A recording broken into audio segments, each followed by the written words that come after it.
Good afternoon. I'm Fenton Phillips, the current president of the Lockington Living Heritage Complex, and I'm very proud to be in that position, as I've held that position for the last 16 years. The buildings here come from the mines in Eagle Hawk and transported up here and rebuilt. The building on my far left was the food store, the supermarket of the time, started in about 1922. The building directly behind me is the hardware store, what used to be the hardware store, and the building on my right was the garage. And we've also opened up the community news which comes out of the office on my left. Now I'll just like to take you for a full tour of the complex, so just follow me. Okay, well, we're now standing here in what used to be the hardware shop of the day, and when we took the building over, all these shelves, which are all around, were filled with hardware, which is some of it 60 and 70 years old. At that stage, we didn't have enough money in the kitty and we couldn't purchase it, so there was a giant auction held and a lot of it disappeared. But since then, we've run an ad in our little community news saying that should anybody have anything that they thought was suitable for our collection, to bring it along. And this is a portion of the artefacts that turned up. This has become our function room, or one of the function rooms. We do a lot of catering in here also. My name is Bob Watts and I'm a local farmer, been here for 30 years and associated with the Heritage Complex for about 12 years. And I farm pigs and cattle and earthworms just down the road. The Heritage Complex is run by a magnificent group of volunteers. It's a focal point for celebrations, for school groups. We have cooking classes. We've run all sorts of workshops. We've had wakes here for funerals. We've had wedding breakfasts. This past weekend we've had a group of ladies come from Kyabram. We're about to cater for the Small Town Summit, which is a great coup for Lockington to be nominated as the host group. A lot of bus groups come here from all over Victoria and Australia. They see Lockington now as a stop-off point, somewhere they can relax, come to a friendly country atmosphere and just enjoy some country hospitality. A lot of people come also to just go down memory lane. Older people who once lived in the district, they can come back here and they can see some of their past and link up with some of the friends that they once knew. Well, that's some of the events that happen here, and it's great to bring a community of all age groups in such a place as this. Well, here we are now in the smaller of the function rooms. As I referred to it earlier, was the hardware store of the day, and when we're catering for something bigger, we go through into this room. So if you just follow me into here. Well, here we are now in the larger of our function rooms. Originally this room was filled with artefacts and interesting memorabilia, but it was decided that we were never going to make ends meet by people coming through the door, so we decided to run functions. Some of the functions being, we have bush dances, we have film nights, carols by candlelight, all held in this room here, and it's become a very useful asset to the complex. Hello, I'm Margaret O'Brien.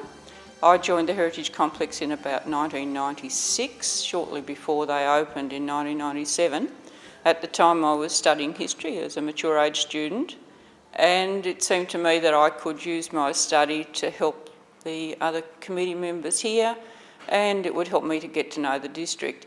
I feel like something of a newcomer really, because I've only lived here since 1974, and I think to be a real local you have to have gone to school in the town. I was able to put my study to use in lots and lots of ways, particularly in compiling the story of Kevin Saar. Kevin is Lockington's local hero, or one of them. One day a journalist arrived here and said, "Could I please see your Kevin Saar collection?" And at the time we had one newspaper clipping and the poor man's death notice, and that was it. And I thought then we've got to do something about it. We have all these photographs and things here on the wall behind us, and people can come in now and see our Kevin Sarr collection, and they can buy our Kevin Sarr book. And we have made Kevin's name, I think anyway, we brought it back into public eye, and that's Kevin Sarr. Hello, I'm Gordon Weller, and I've lived in Lockington all my life. My grandparents came here in 1918. At that stage, Lockington was one house and one tent. Through the years, we've gradually developed into 400 people now living in the town. Lockington was not called Lockington right at the beginning. It was the Bemorm railway station. There'd been quite a lot of fighting and disagreement between the new irrigators and the grain growers. The original site for the railway line was to go through Bemorm from Rochester to Cuyuna. The Wellers came in 1918 with the opening up of the Bemorm closer settlement. Now, Bemorm closer settlement was to encourage people from all around the world to come to Lockington.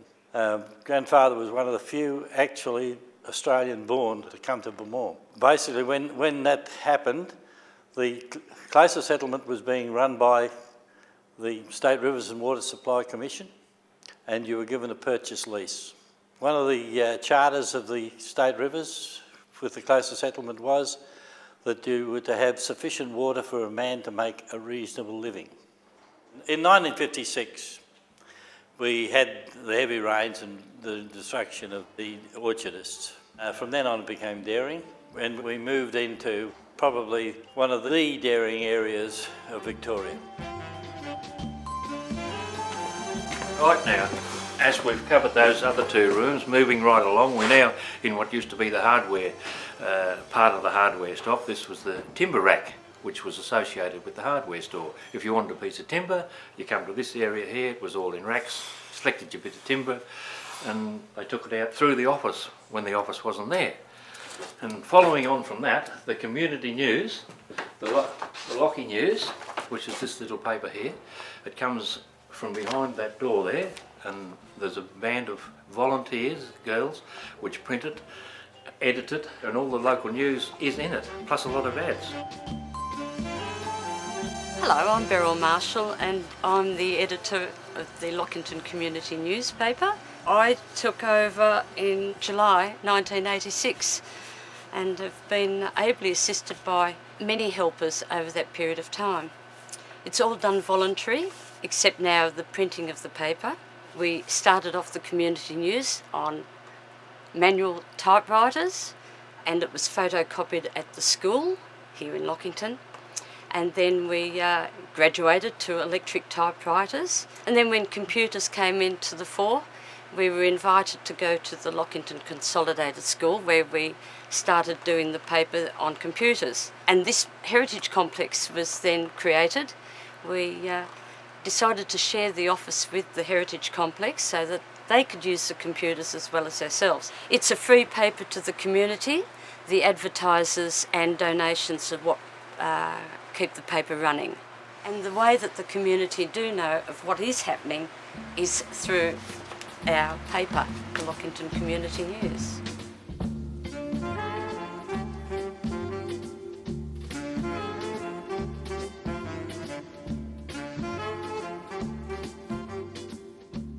Hi, I'm Ian Madison. I'm a local in the district for 30 years now. My wife and I moved here in 1980. Since then we've moved closer to Lockington and now have our own stock agency business, livestock agency business. We've had a wonderful time in the local community and thoroughly enjoy it. We've reared 5 children here. 3 years ago I joined the Campaspe Shire Council. I was elected to look after the western ward of the Shire.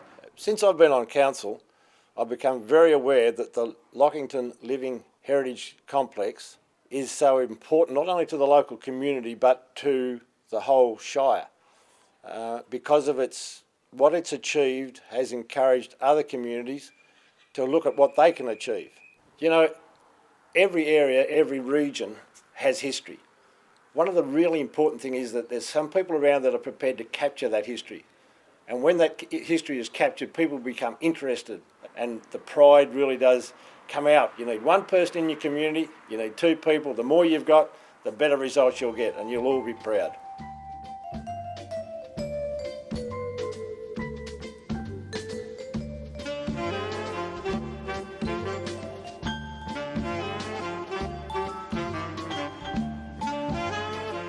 Well, here we are now. We've arrived at the blacksmith shop, which was brought in off another farm and recreated for the people to see. Now, turning right around, we've got the straw roof shed. Every farm that was any farm back in the bygone era, they had a straw roof shed. There was no galvanised iron, or very little, but they had to make it out of what they had. Things were tough in early years. And now we're going to move right along to our big shed, which is absolutely full of artefacts and everything. So you'll just have to follow me and come and see what we've got. Here we've arrived at our masterpiece, the big shed. It was a chook shed which we acquired from out the other side of Kyabram, and a group of us went over one weekend, pulled it down, put it on trucks, transported it here, and some time later we rebuilt it. But it was 106 metres long, 11 metres wide. We didn't have room to put 106 metres in a straight line, so we built it in a U. Now we'll go in the shed.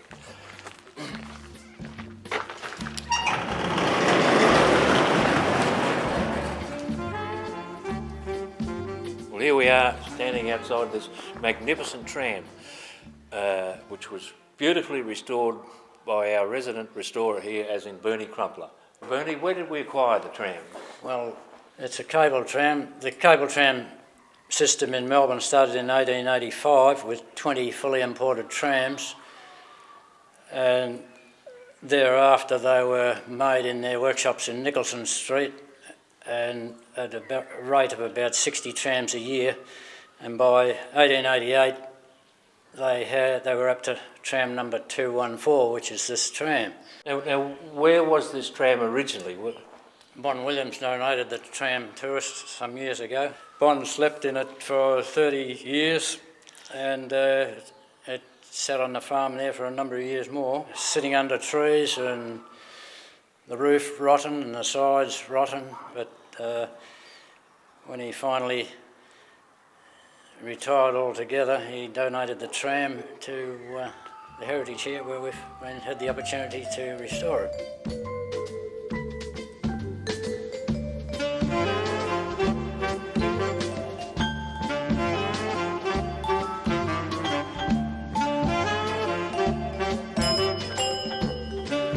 Well, here we are. We've just left the beautifully restored tram, and now we're at Bon Williams' T4 truck. Now, as we said, Bon slept in the tram for 30 years. Well, he drove this for equally as amount of time. He used to do a lot of trips and cart produce to Bendigo. Moving into amongst the tractors now. As the tram was lovingly restored, well, a lot of these tractors have been lovingly restored too. Most of them are privately owned and they're here just to look at. But as we move down, you'll see some of them in their working clothes. That's as they come out of the paddock. So we'll move right on down and see what we can find.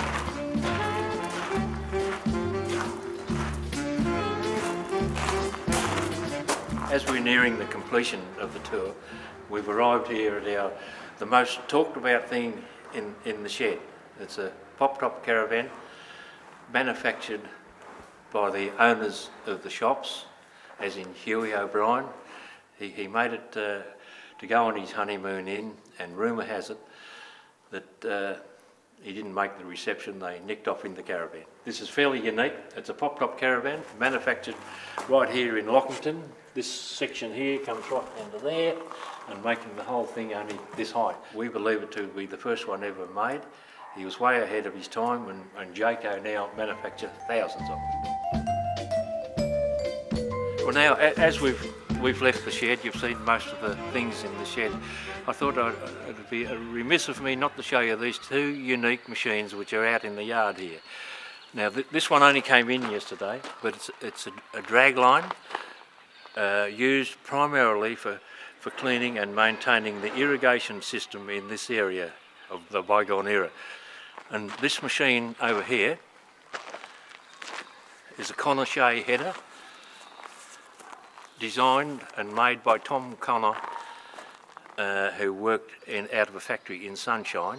The idea of it was you used your original tractor, you took the wheels off it, you put it on the machine and used the engine. It saved you having two tractors. Okay, well that concludes our tour.